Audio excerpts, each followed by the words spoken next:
First fight out of his home country of South Africa for Whiteboy. Couple of questions to be answered today here at the Summit in Houston as the IBF Bantamweight Championships just around the corner. Here on the Cedric Kushner Sports Network, here's Gordon Wood with the introduction of the fighters.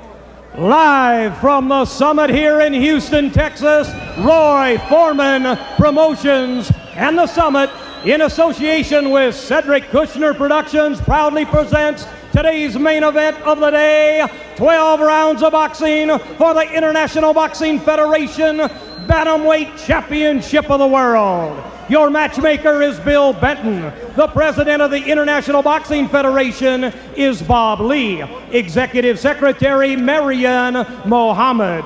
The chief inspector for the IBF at ringside from New Orleans, Louisiana, Mike Cusimano. Your judges assigned from Alice, Texas, Dr. Ruben Garcia. From Toronto, Canada, Mr. Harry Davis. And from Ontario, Canada, Bernie Cormier. Your referee for today's world title fight, international boxing referee from right here in Houston, Texas.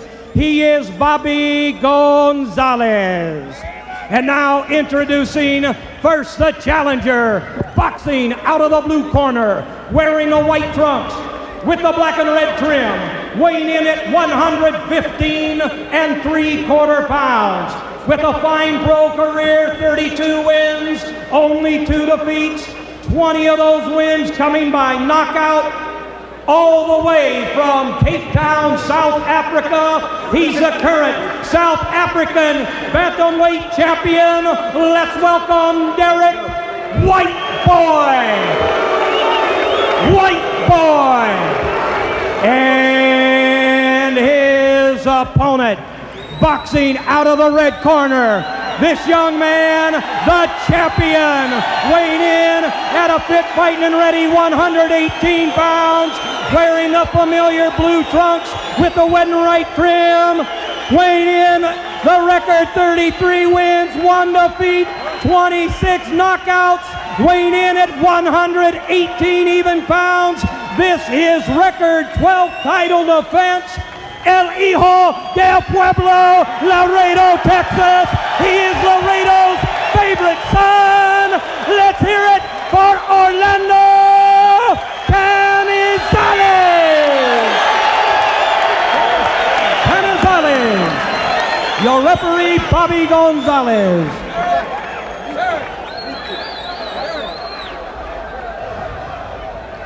Gentlemen, both of you professional fighters, conduct yourself as such. Obey my commands at all times. Protect yourself at all times. Touch gloves now. Good luck to both of you. May the best men win. Well, Bobby Gonzalez will be the third man in the ring. Let's take a look at the rules that are governing this IBF fight. The 3 knockdown rule in effect cannot be saved by the bell. Scorecards after 6 in case of a battle there as far as a headbutt or a arm elbow to the eye, some kind of cut. And you see the tail of the tape there with a slight reach advantage. Pretty good one right now. But Derrick Whiteboy, they both are at 5'4", but that reach advantage could be a pretty good advantage for Whiteboy before the day's over here, Charles. Round number 1, the World Championship, Canizales against Whiteboy, as we're underway at the Summit in Houston. Canizales with his stalking style in the blue. Whiteboy looks as if he's on his bicycle right now, trying to see what Canizales is going to do early on. Going a little bit against what his game plan was, to say he was going to try to pressure the champion here early on in the first few rounds. Yeah, Whiteboy has a lot of butterflies to work out, I'm sure, right now in the early going.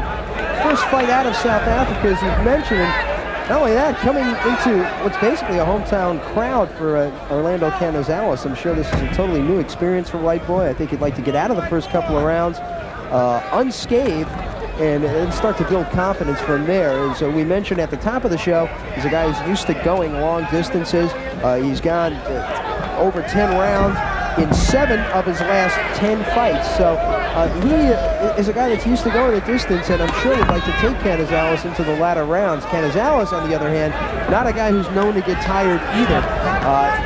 He's just going to have to hope for a lapse on the part of Canizales, looking for openings and possibly stealing some rounds here. Canizales in his last fight against Clarence Bones Adam held in Evian, France. was almost like a hospital basket case. He'd come off a shoulder injury that he sustained in a flag football injury in his hometown of Laredo. And then in a training accident, got a bruised rib on the left side. Adams really went pecking away at that thing early on. And not until the third or fourth rounds, when Canizales was able to land his big right hand, was Adams being able to back up. It broke the jaw of the challenger and eventually had to have the fight stop in the latter part of the rounds. And Canizales won another tough one, but another war against Adams, who certainly will be back. A very bright young star coming out of Illinois. And a real young kid, too. Yes. 18 or 19 years old. 19 years old, yes. Whiteboy is 29. Of course, the younger of the battling Whiteboy brothers. Bramley, Chris, Trevor, Ashley, and of course Derrick is the youngest, all trained by their father, Leslie, who is working in the corner today.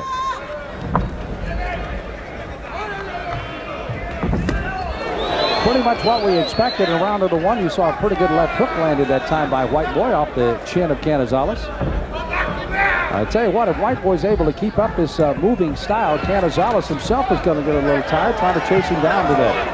Well, this is where Canizales has to step in and start cutting off the ring and throw body punches, because Whiteboy is giving him a great deal of lateral movement. Look how he's just moving him around the ring. Right now, Canizales just chasing him around. And Whiteboy's been able to get a few left hooks in. They've been slapping left hooks, but they've scored points, and maybe enough for him to capture the round.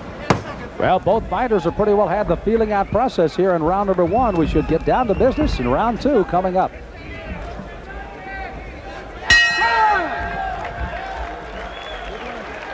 Well, the first round, a little bit unusual from the standpoint of Whiteboy. Expected a little bit more challenge. He was on the bike and moving throughout that entire first round as Leslie Whiteboy, the trainer of his son Derrick.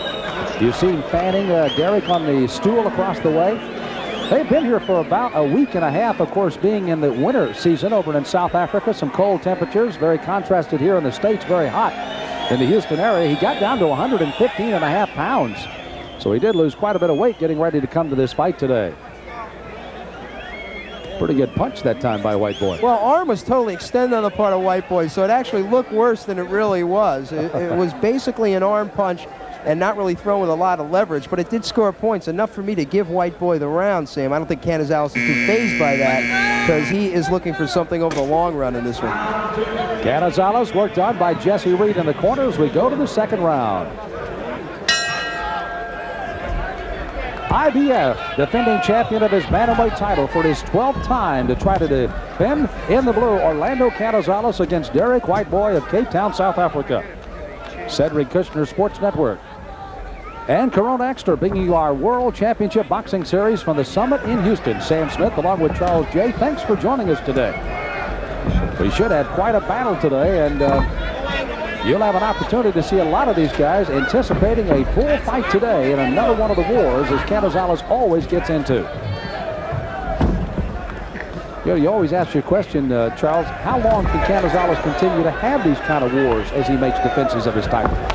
You know, it wears you down as each preceding war, you have each preceding a war, and I think it takes his toll on it. It did to a light heavyweight champion like Matthew Saad Muhammad, who was continually in slugfest and finally caught up to him. Perhaps Evander Holyfield, a lot of people feel it the same way about him, and the way he went in there and lost to Riddick Bowe. You can't continue to go on with it. You've got to have some fights where what they call breathers. And I don't think Canizales has had too many of those. Not many at all, and almost in his entire career, and certainly since he's been the champion since defeating Kevin Seabrooks. He has made 11 successful title defenses and now goes for number 12 today.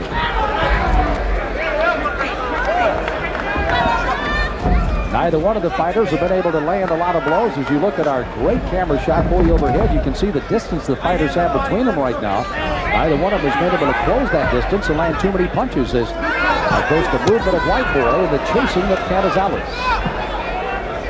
You know, Sam, sometimes a great fighter, and we believe Canizales is probably one of the 5 or 6 best pound for pound in the world. Absolutely. Sometimes a great fighter needs another outstanding fighter to offer the kind of challenge that'll bring the best out in him. I'm not sure that's happened in quite a while for Canizales. Cedric Kushner has been mentioning possibly a fight down the line against Junior Jones, for example, a bantamweight everyone is so gaga about out of the New York area. And I think a fight like that might be the kind of big fight and big money fight that'll bring out the best in both of those guys, especially as we look for the best in Canizales. There you talk about a guy that brought the very best out of Canizales. Had to be probably Billy Hardy to have that great fight over in England. And then the rematch down in Laredo. And a 11th round, or excuse me, a knockout of Billy Hardy in the 8th round by Canizales truly brought the best out of him in that. But Billy Hardy truly is maybe one of the better fighters that Canizales has had to fight. Will Whiteboy be one of the next ones? We'll find out as we end round 2 here at the Summit in Houston.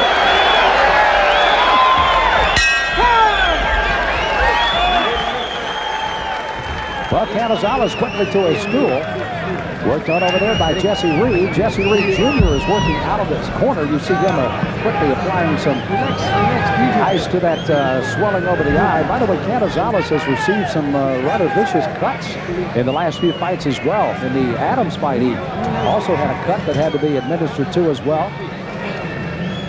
So they're trying to make sure that does not happen again in this fight against Whiteboy. Whiteboy probably has not hit him that would even have any kind of idea of any kind of swelling, nor have they been close enough to get any kind of headbutts or elbows anyway. Good left hook there by Canizales, and before that, a nice right hand. What he'll be looking to do in the upcoming rounds, I think, is to close the distance and shut off the ring.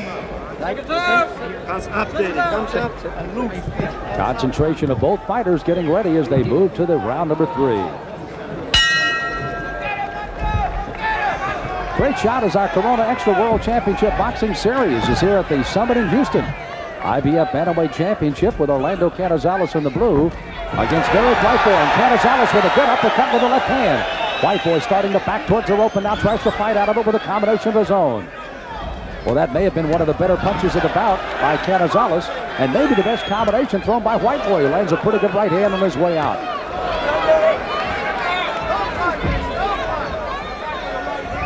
So indeed, the intensity of the fight has picked up here in round number 3. Canizales initiating it with a good, strong right uppercut that got the attention of Whiteboy.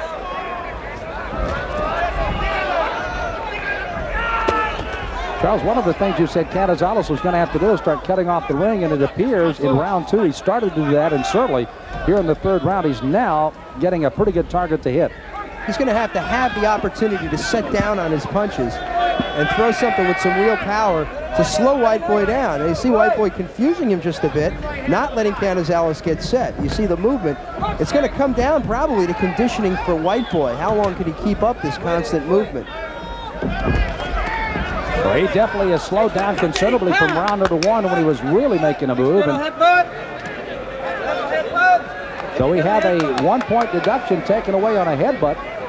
No, what I think he's doing, Sam, it is a cut over the left eye of Canizales, so it was a headbutt, and that's the way they're ruling it on 1 point, and they're going over to the doctor to take a look at a cut on the left eye of Canizales. I don't think they've taken a point away. What they've said was this is an accidental headbutt. Let's check the cut. If somewhere down the line this fight has to be stopped, we are going to have to go back to the scorecard. If he did not make the ruling that this was an accidental headbutt, and let's say Canizales couldn't continue later, he might be the victim of a TKO. The fight is over. The fight is over. And again, the headbutt by Whiteboy has opened the cut over Canizales' eye, and they're going to stop this fight. It's a technical draw. It will be a technical draw. It did not go the full 6 rounds when they had to go. 6 rounds, and then they would go to the cards. If this should happen after the 6th round, but the doctors have been there. Oh, what a gaping cut over the left eye. I know. Don't worry about it. Take a chance on it. I'm going to take a chance. Look at the size of the cut. Yeah, that's a hell of a cut. And certainly unfortunate for Canizales not having an opportunity, but look at that goes to the eye. On the left eye. You got to give him your plastic. Whiteboy there. Again, the unintentional headbutt. And they stop the fight here at the end, or actually inside the 3rd round on a technical draw. Come on up here. And let's take a look at it again, Charles, and pick up exactly when the heads clashed here.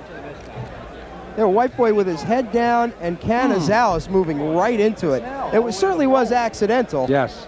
There wasn't any movement forward on the part of Whiteboy with his head. Another great angle here, right there. That was where it really got it up and opened up the cut. And again, from overhead, you can see it again right there.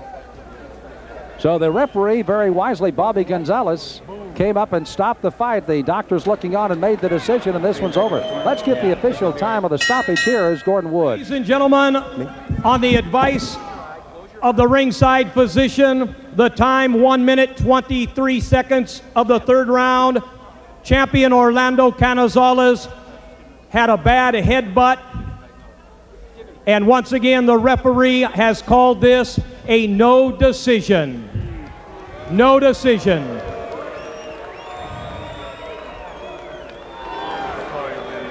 So again, the headbutt stops the fight on a technical draw as Canizales successfully defends it by getting that draw and will move on as Whiteboy hopefully will get another chance. But again, it has gone to a technical draw and a headbutt and a cut here in Houston. Well, Derrick Whiteboy came a long way from Cape Town, South Africa, hoping to have a chance to dethrone the IBF Bantamweight champion. But here in this ring today, a headbutt, a clash between Whiteboy and Canizales, opens a gaping gash over the left eye of Canizales, and the fight is stopped. Now, what will happen is that both the management, along with Cedric Kushner, who is the promoter of the fight, will officially get together to decide if indeed there will be a rematch down the road. In the meantime, however, Canizales' possibility has another fight scheduled, and that could be on a card that could be fought on the undercard of the Chavez and, of course, Pernell Whitaker. But the side of that, it appeared it was going to be in San Antonio, but now apparently that's on a little shaky grounds. But there's still a major fight in the future of Canizales before they can even start talking about a potential rematch with Derrick Whiteboy, as he certainly earned it here today, but the headbutt ends it in Houston. Well, you can pretty well see that gaping gash just underneath the eyebrow of the left eye of Orlando Canizales, stopping the fight. Charles J. is upstairs with the champion, who remains the champion after the technical draw. Charles? Orlando, no question this has to be a major disappointment for you, the fight being stopped so early. Oh yes, definitely. I'm very disappointed that he had to be it ended in a no contest. I wanted I haven't fought here in Houston in a long time, and I wanted in my hometown, wanted to prove to people that I'm the best bantamweight ever and improve myself. But I'm very disappointed that he has to end it like that.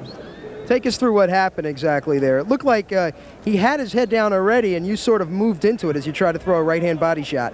Yes, that's exactly what happened. We crashed heads, and he was bending down, and I was going through a left hook or an uppercut, and he kind of like got up, and that's why we crashed heads. That's how it happened.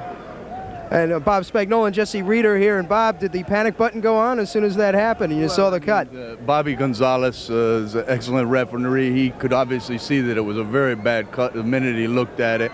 And when I saw him bring him over to the doctor here, I hustled over. But, the thing is there's nothing to be done about it. And, it's an unfortunate situation. But at the same time, rather than, go another round or so to try to knock the kid out, it was a very bad cut. And we certainly would never want anything to happen to him, Orlando. So that's that. It's case closed. It's the only thing that could have been done. How long do you think that this might keep Orlando out and affect any future plans? Plastic surgeon will look at it. We got him right here at ringside. It's obviously going to have to be stitched on the inside and the outside because it's all the way to the bone with just that one point of contact. All right, certainly unfortunate this had to happen. Go get some medical attention. Good luck to you guys in the future. Hope to see you real soon. Let's go back to Sam Smith. Thank you, Charles J., and thank you to the champion Orlando Canizales, manager Bob Spagnola, and Jesse Reed that was standing just behind them. And an unfortunate turn of circumstances here at the Summit in Houston. Unfortunate for the champion, Orlando Canizales, going for his 12th title defense. That does not affect that he's won 11 in a row, but certainly a disappointing day for Derrick Whiteboy. And he's standing upstairs with Charles J. Let's go back up to ringside. Okay, Derrick Whiteboy is with me right now, and I've just been informed he was ahead on the scorecards at the time of the stoppage. Why don't you take us through your version of what happened? Your head seemed to be down already, and Orlando was moving into you at the time that the two of you clashed heads. Well, I might caught him by mistake, but I didn't see the headbutt. I didn't see I was knocking with the head. It could be possible it was by mistake. Yeah, well, the replay showed clearly that there was a rather violent clash of heads, certainly accidental, as the referee informed all the judges at ringside that it was accidental, and I believe that's on our monitors right now. Tell us about the disappointment here. We just talked to Orlando. He said there's a tremendous disappointment for him, but you seem to be doing very well for yourself in the fight. Well, I think Orlando I think he's happy because he had a cut. I knew I'm going to be the new champion, and I knew he was behind on points, and I was well prepared for the fight, and I know that I'm going to beat Canizales, and that's why when he saw the cut, it was just in his favor, and that's it. Are you going to be looking for a rematch based on this circumstance, and you think you'll get one? Sure, anytime. Even if it's tomorrow, I'll take Canizales anytime, any place. Could you have kept up that kind of movement and that pace for the entire fight? You're exhibiting a lot of side-to-side movement on him and jumping in with your combinations, and you seem to be doing quite well. Oh yes, I was making him frustrated, and I mean, if I had to go on the 12-round distance, he didn't know where he was, because he was trying to knock me out, but all his punches was all over my body, and I really made him frustrated. All right, certainly a disappointing ending to this fight. You've got to go 6 rounds to go to the scorecards. Anything shorter than that, it's